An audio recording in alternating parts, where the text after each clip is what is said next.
Hitabrúsi brúsi sem notaður til þess að halda einhverju heitu, en hann getur líka virkað til þess að halda einhverju köldu. Þetta brúsi oft úr áli eða einhverjum léttum málmi og þeir eru með svona skrútappa oft með einhverjum smellubúnað á, þannig að þetta ít á taka þá þetta hellur honum og ít á hann aftur þá lokast. En í grunninn þá þetta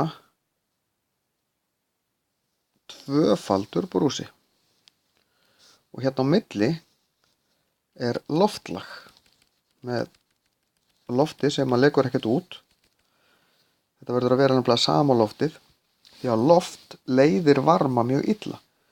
Málmurinn, alveg sama hvað málmur þetta málmar almennt leiðar að varma vel, þannig að ef við setjum heitt vatn í þetta þá legur varminn bara út ef þetta væri bara einfaldur málmbrúsi. En það myndi hann hitna mjög mikið að utan líka. Þú finna hitan fara út.